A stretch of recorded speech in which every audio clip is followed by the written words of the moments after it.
I've got a figure in front of me of $610 billion of improper payments just in healthcare. I would bet a lot of this information comes from whistleblowers. So my question to you is about whistleblowing. Do you have any role in protecting whistleblowers, encouraging whistleblowers, maybe changing the culture in a lot of agencies that treat whistleblowers like skunks at a picnic?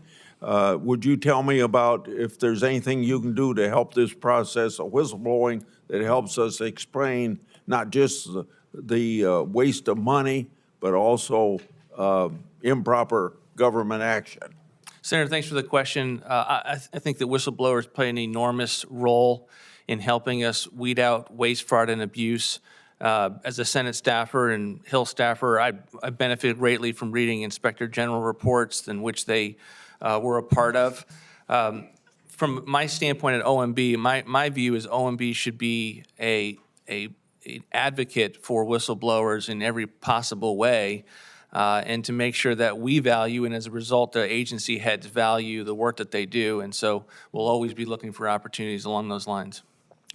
Would like your view of how you can play a role in making the recent Supreme Court decision overturning the Chevron doctrine, the Loper case, how that can help you stop our government from being overregulated, bureaucrats overreaching, using a statute that can be liberally interpreted, and all that. Thank you, Senator. It is one of those aspects of the regulatory process in terms of deregulating, in terms of making sure that agencies are sticking to the law, that we want to make sure, if confirmed, we get properly set up. That would be part of the review process, not unlike cost-benefit analysis, and making sure agencies are not coming up with new interpretations of what the statute should say. We want to stick to the statute. So you will be watching that regulatory process to make sure that Loper is followed. Yes, Senator. Okay. Another thing that irritates me about, by the way, these problems I'm talking about aren't just Democrat problems. They're Republican and Democrat problems that we got to deal with. So another one would be not answering our letters. Now, I don't know whether I got a lot of letters to your department or not that haven't been answered, but I can give you the Justice Department as an example.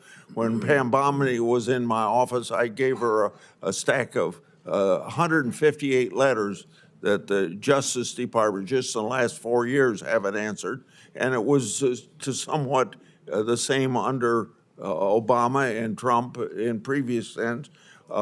We've got a constitutional responsibility to make sure that the executive branch faithfully executes our laws.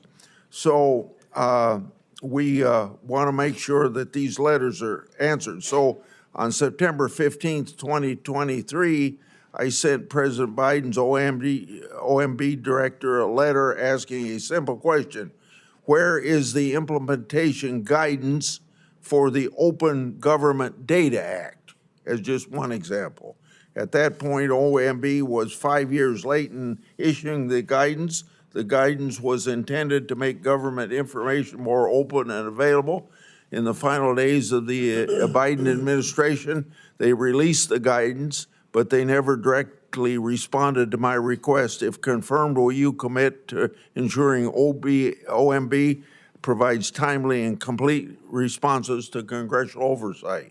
Yes, Senator, I think it's very important. It's one of the things that I asked my team to let me know immediately the day of when senators and congressmen are writing and sending us letters. I want to be immediately aware, and quite frankly, and I've said this to all of you in our individual meetings, I want to know before it gets time to send a letter, of which that's an important part of the process. Should you be confirmed, you will face a daunting task of reining in the bloated federal government. Besides crafting a responsible budget, what actions can you take as OMB director begin right-sizing the federal government? Well, we're going to go, if confirmed, Senator, right into the process of finishing the fiscal year '25, helping the president come to a view on how that should proceed. We'll be in the process of various discussions with regard to reconciliation, of which are very important.